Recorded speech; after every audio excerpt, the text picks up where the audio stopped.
Now, the seaside town of Hastings, Victoria is a long way from the Wonnangatta murders, which occurred back in 1918 in the remote Wonnangatta Valley in East Gippsland, Victoria, Australia.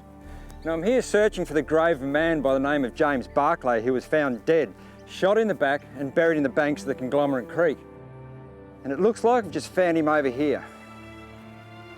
The victims were James Barclay, the manager of Wonnangatta Station, and John Bamford, a newly hired cook and handyman. In December of 1917, James Barclay and John Bamford rode into nearby Talbotville to vote in the referendum on conscription. They left early the next day and rode back into Wonnangatta Station, and it was the last time they would be seen alive. Station manager James Barclay's body was found quite close to the station homestead in February of 1918, while John Bamford's body was not found until nearly a year later, about 14 miles from the station homestead up at Howard Hut. There are several theories and various people claim to know the truth, but maybe the facts themselves have been obscured by time. This case has never been solved, but it's one that takes its place in Australian history.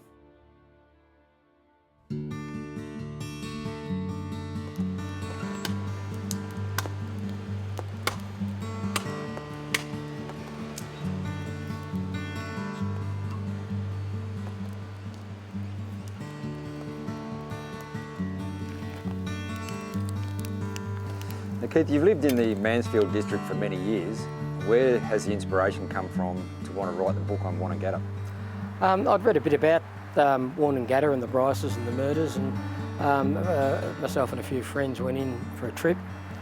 After seeing the valley and seeing what's left the homestead in the area, I sort of started just travelling around, talking to people who had been in the valley, bushwalkers and so forth, and so just photos. They all had photo stories. I didn't have a conscious thought to write a book at the time, but after a few years of travelling the mountains and on trips, not only just to research Wonnangatta, but just on trips, you know, on their own right, I ended up with so much information and talking to people around campfires and everything. Someone suggested to me one day, "You've got that much, you should write a book," and it wasn't up until then I'd even thought about it. In the early 90s, I met Michael Ray, who was the editor of the local newspaper, and he was also interested in the Wonnangatta mystery.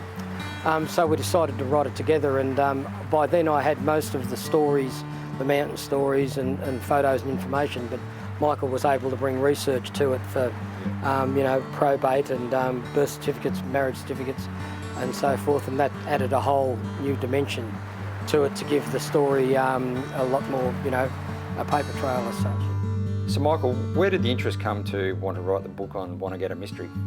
It was very, very simple. I came to Mansfield as a journalist to be the editor of the local paper, which turned out to be a trove of incredible local history.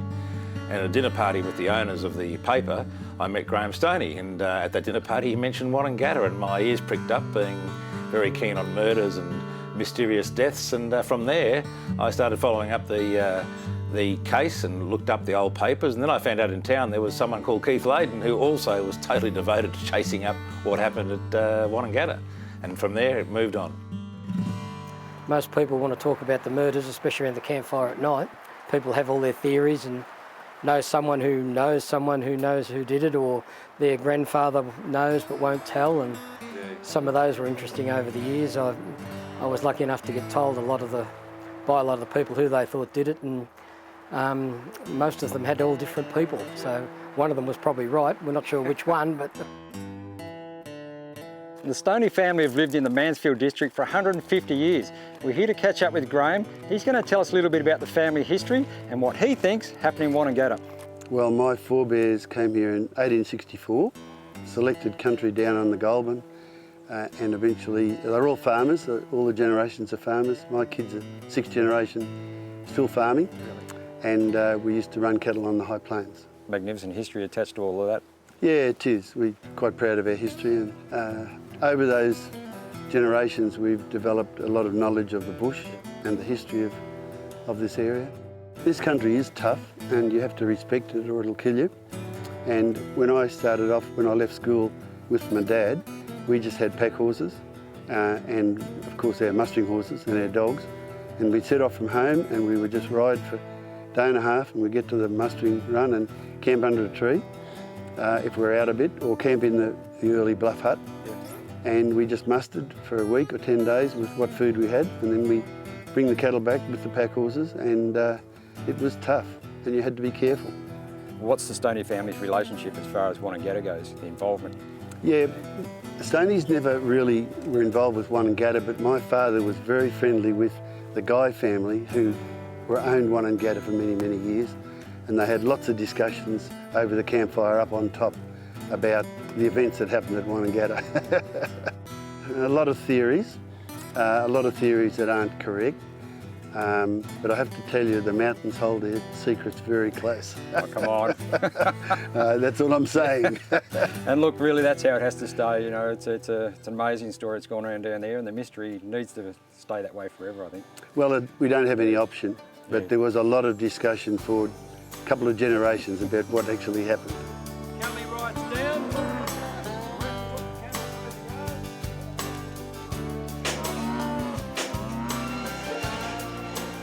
Before I started laying bricks many years ago, I used to actually work on stud cattle farms, breaking cattle in. So I got a bit of a connection here, and it brings back a lot of memories.